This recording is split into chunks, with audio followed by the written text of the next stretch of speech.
So, I recently hit 10k subscribers, and then 11k, and then 12k, and now 13k.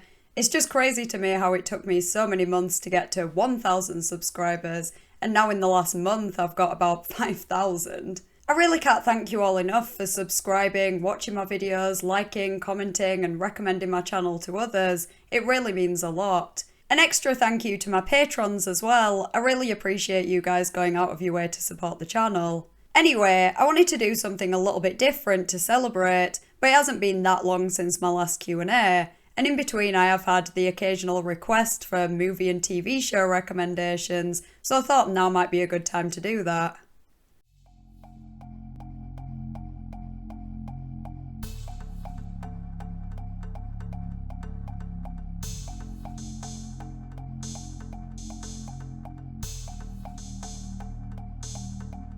So I recently started watching The Walking Dead. I honestly can't believe it's taken me so long to start watching it because it's something that I've wanted to watch for a long time, but only really just got round to it. I'm pretty sure everyone and the grandma has heard of Walking Dead, but if not, it's basically just a zombie apocalypse kind of series that centres on a group of people just trying to survive. I can't vouch for the whole show, we've only been watching it a couple of weeks, but we're already at the end of season 4 now, and so far it's really good. I really enjoy the characters and some really good storylines. Now I think with Walking Dead it's one of those shows that most people who have started watching it have probably stopped watching it at some point, so I'm kind of dreading getting to the part where it starts going downhill. But as for what I've watched so far, it's really enjoyable. I love zombies and kind of survival type shows and movies, so yeah, it's definitely right up my street. And to all my American viewers who take the piss out of the way I say baby, if you guys say Carl like Carl, then I think we're even. Next up, For All Mankind. Now I had to recommend this show on here because it's just criminally underrated.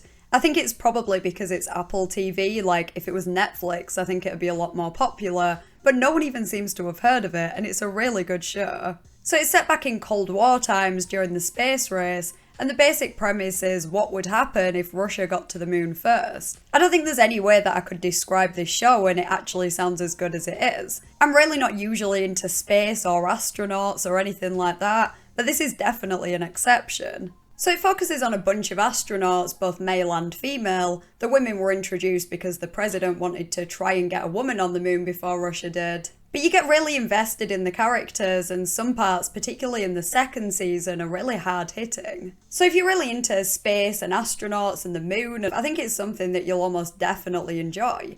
And even if, like me, you're not typically into that kind of stuff, it's still well worth a watch and you might well be surprised. I'm not sure I could really class this one as a recommendation, because half of Britain thinks this show is trash, and I dread to think what Americans think about it, but I personally really enjoy watching Eastenders. If you haven't heard of it, it's a soap opera that's set in Walford, and I was today years old when I realised that Walford isn't actually a place in London. There is a place called Watford, so I think maybe that's where I'm getting confused, but anyway, it's been on for more than 30 years at this point, and I've watched it pretty much my whole life, for as long as I can remember. It's kind of at a point now where I feel like I know Phil Mitchell better than I know some of my friends. On the whole, if you want perfect acting and brilliantly written storylines, this show is not for you. But if, like me, you're relatively easily entertained, you enjoy cheap twists, some funny moments, and some occasional very deep moments that are handled relatively well for the most part, you should maybe give it a go. I also watch Hollyoaks, which I'm just going to kind of lump in with EastEnders because they're very similar shows, only Hollyoaks seems to be even more dramatic and has even more people dying, which is weird considering it's a very small village. I watched Hollyoaks on and off for many years and I kind of ended up getting back into it a few months ago. I also somehow managed to rope my boyfriend into watching 4 years worth of episodes. So we're currently on 2018 and I think he's enjoying it a lot more than he lets on. Big Little Lies is a series that I watched a few months ago and I really thoroughly enjoyed it. I think I first came across it when I'd just finished watching Dr. Foster, also another great series by the way, and I was just looking for something that would fill that hole and I found that and it certainly did. It starts when a woman moves to a new town with a son and she meets these women who have kids of their own and they all become friends, but they all have their own secrets and it's just full of drama and mystery and lies, and just all my favourite kind of things to watch. From the first episode, you know that someone dies by the end of the season, you just don't know who. So it's kind of interesting theorising throughout. It's been a few months since I watched it, but if I remember correctly, the end of season 2 could have probably ended the show. But I still really hope they come back for a third season, and there has been some rumours of that, so fingers crossed.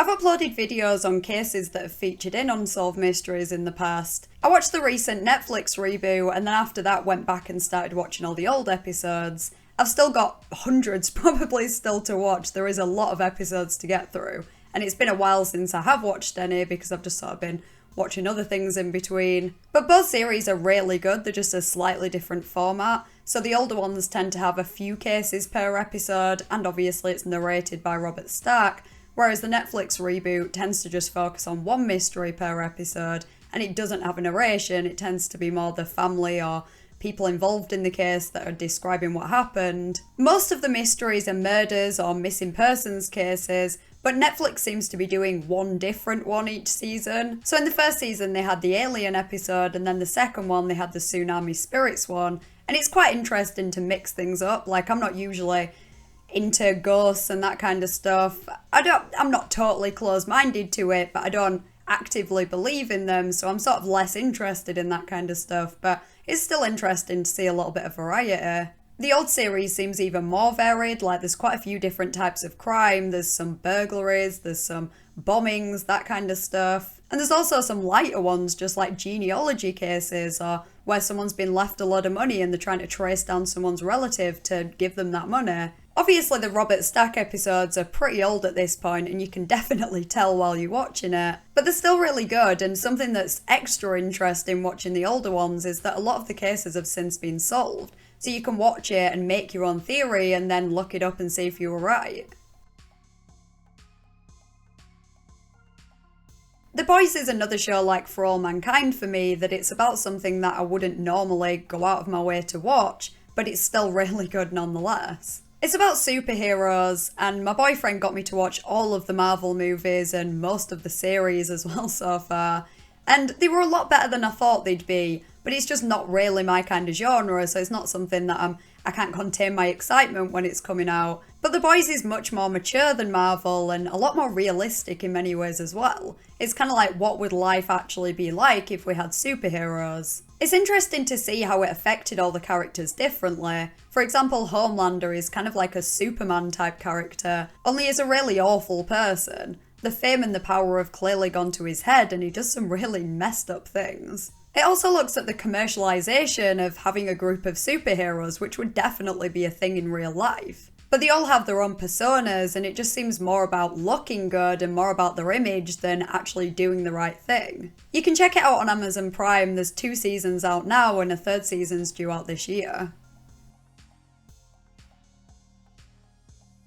Chernobyl is undoubtedly one of my favourite series of all time. It was a limited miniseries by HBO about the Chernobyl nuclear disaster of 1986 and the cleanup effort. There's not really much I can say about the plot without spoiling it, although if you've ever heard of the Chernobyl disaster you probably know what's going to happen anyway, but it's really well put together and great acting, some very tense moments. Sometimes you just want to scream at the screen because you see them doing things that we now know today, like knowing more about nuclear disasters and stuff that you just totally should not do. But they're doing these things and they're exposing themselves to the radiation, and it's just so frustrating but so kind of heartbreaking at the same time that you're just seeing it happen. You know exactly what's going to happen throughout, and you're still just sort of praying that they're going to do something slightly different and maybe do something to avoid it. It's definitely one of those shows that sparks a lot of emotions. Lord of the Rings is quite possibly my favourite trilogy of all time, which is weird because I'm not normally into fantasy as a genre, but there's just something about Lord of the Rings that is just so perfect. There's just so much about these movies that was done so right. I could probably talk all day about Lord of the Rings, but I don't want this video to be too long, so if you haven't seen it, just watch it. There's no better way to spend over 9 hours, or I think it's about 11 hours if you were to watch the extended versions, but that is time well spent. It's been a couple of years since I last watched them through, but they just hold up so well in my opinion, considering they were out between 2001 and 2003. Like, there's so much that movies and TV shows get wrong today when movie reviews are everywhere and you just can't escape the public's opinion. So I think it's really admirable that they got so much right back then. I think I enjoyed the Hobbit films a little bit more than most other people did as well. I wouldn't say that they're on the level of Lord of the Rings, but they're still definitely worth a watch and better than many other films.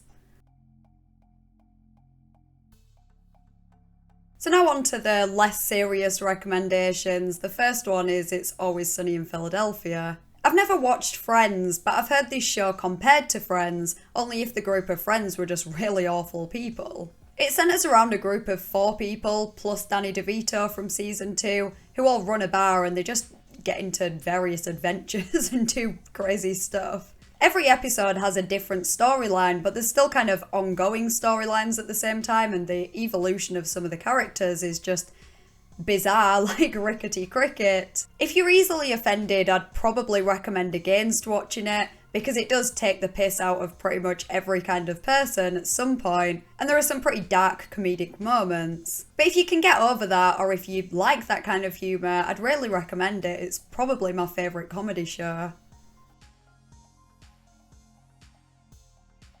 Community centres around a study group in a community college. Even the more mundane episodes are still pretty funny, but they do some really wild things, such as massive paintball games involving the whole campus. Things get really intense and everyone takes it so seriously. Like with Sunny, there are some really interesting character developments. I think my favourite would have to be Chang. The earlier seasons are a little bit better than the later ones, just because by the end of it a few characters have left, so it's kind of not quite the same, but it's still really enjoyable throughout, and I'm still holding out hope for a movie. 6 seasons and a movie, that was the deal. The Inbetweeners is British comedy gold. It begins with a pretty posh, socially awkward 6th form student who has to move to a public school following his parents' divorce. He instantly gets picked on, but manages to find a group who tolerate him, and the show focuses on the group in the final couple of years of school. While it is, of course, dramatised, it's still quite relatable in the sense that we all know at least one person in real life who's like each of the characters. Some moments are just painfully awkward, but that's kind of what makes it so relatable in a way. There are 3 seasons and 2 movies, and I'm really hoping we get a reunion one day. If you like The Inbetweeners, you'll definitely like Fresh Meat, as it's a very similar type of humour. The actor who plays Simon in The Inbetweeners is also in Fresh Meat, and he plays a very similar character in that. It focuses on a group of students who are all attending university and living in shared accommodation. I like to think that Fresh Meat, The Inbetweeners, and Bad Education were all set in the same universe. That Simon left school, changed his name to Kingsley, and that's him in Fresh Meat. And then JP in Fresh Meat, who's played by Jack Whitehall, decided to graduate and become a teacher, and then we've got Bad Education. Yeah, I'm sure there are countless holes in that theory, but I'm sticking to it. Like Sunny and The Inbetweeners, if you like shows with weird and awkward characters, then I definitely think you'll enjoy this one. I had to mention Mean Girls on here. It came out in like 2004 or sometime around then, and it's still a movie that I quote multiple times a week. I've seen it so many times and I never get bored of it. It is a movie that is probably targeted, stereotypically at least, at women, but generally, in my experience at least, I think it's one that can appeal to everyone. Most of my guy friends who have seen it all said that they at least somewhat liked it, so I think it's good for a light watch with your boyfriend or your girlfriend or whatever. The basic premise is it's a girl called Katie Heron who moved from Africa to an American high school. She used to be homeschooled, but now she's just going to public school. She basically gets scouted by a group of mean girls and then eventually turns into a mean girl herself. I'm not about to compare this movie to Lord of the Rings or anything like that. I'm sure objectively there's many faults that you can pick with it. But it's a cult classic, and it's just one of those movies that doesn't take itself too seriously, and it's just fun and entertaining, I guess.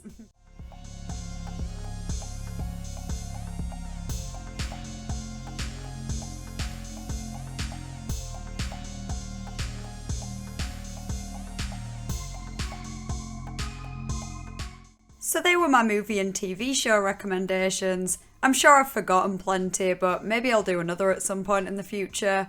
I'd really love to hear your thoughts on these in the comments, plus any recommendations you have. If you enjoyed the video, please consider liking and subscribing. Once again, thank you for helping me hit 10k, and a special thanks to my patrons, whose names are on screen now. Thanks for watching, and I'll see you on Thursday in a new video.